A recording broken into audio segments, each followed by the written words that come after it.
Thank you very much. The Member of Parliament for San Fernando East, the reigning Prime Minister of Trinidad and Tobago and Captain of Team PNM, the Honorable Patrick Augustus Mervyn Manning, his charming wife and Minister of Local Government, Senator the Honorable Hazel Manning, the Member of Parliament for San Fernando West, the Honorable Junior Regrello,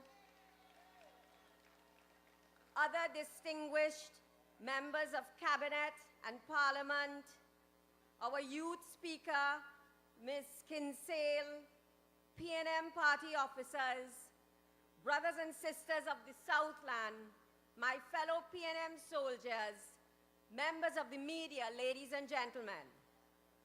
2 years ago, on November the 5th, 2007, the people of Trinidad and Tobago went to the polls. Back then, we had choices like it was going out of style. We had COP, UNC, DNA, DAC, and TUF. But in the end, no matter what they called themselves, all of them suffered the same fate. LICKS, licks from the PNM. Yes, my brothers and sisters, 2 years ago, we went to the polls and we struck a blow for what is right. Tonight, 2 years later, the PNM comes to you in the College of Harris Promenade to talk to the people, because that is the PNM's way.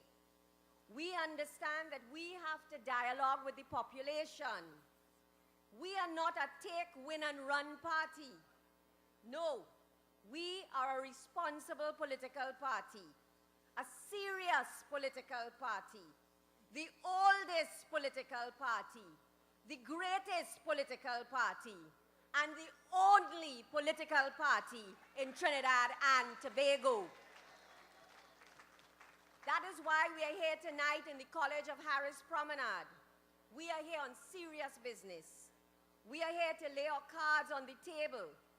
We are here for you to tell us whether over the last 2 years our actions have matched our words, because that is what a real political party does.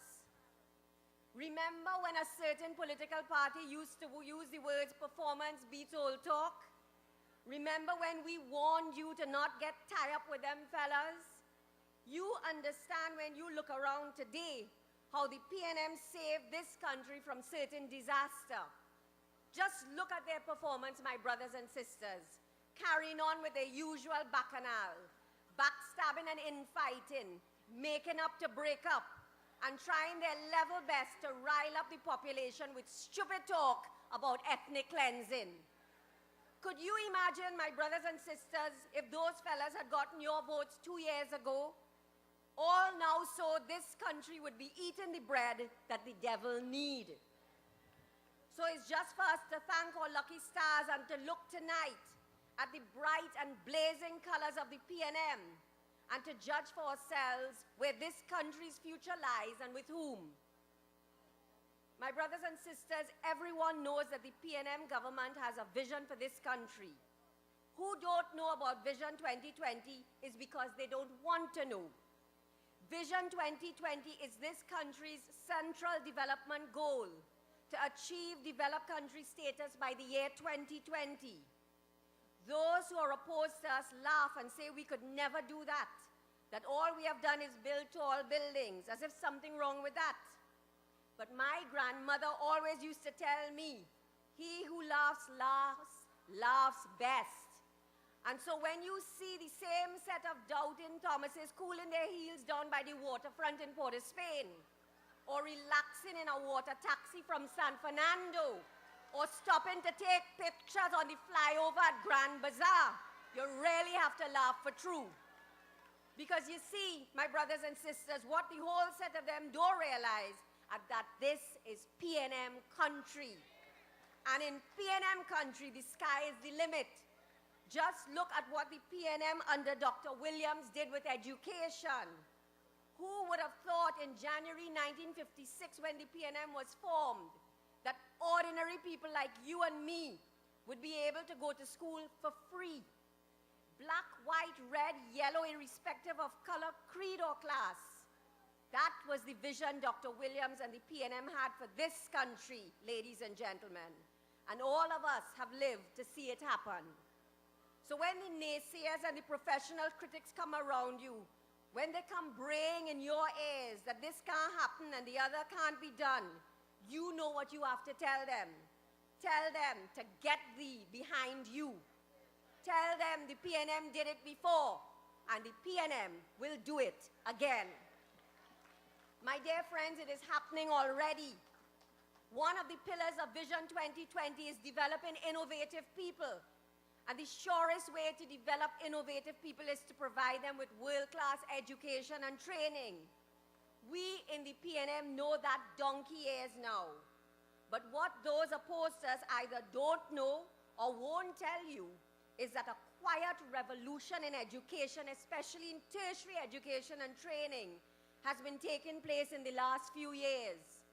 Because you see, while the opposition digging up in the political labas to find rubbish race talk to come and upset people with, we in the PNM have been working steadily and with great success in revolutionizing tertiary education and training. Leave them to their dirty tricks, my brothers and sisters.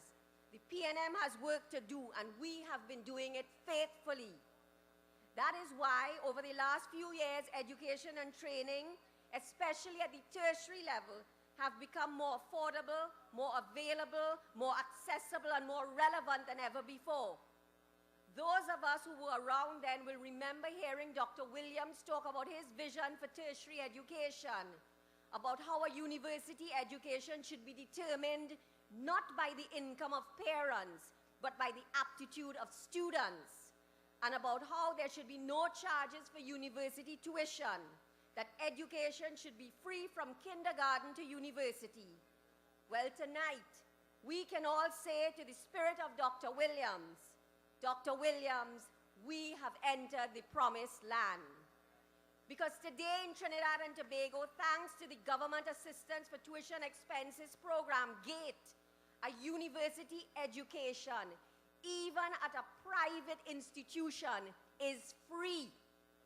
My brothers and sisters, you understand what I just said? In Trinidad and Tobago, thanks to GATE, even a private university education is free. Nowhere else in the world, in no other country, is a private university education free of charge. And they want to talk dotishness about tall buildings. Well, if our engineers who train at this country's universities for free want to take their free education and build tall buildings, I, for one, say, fill up the country with them.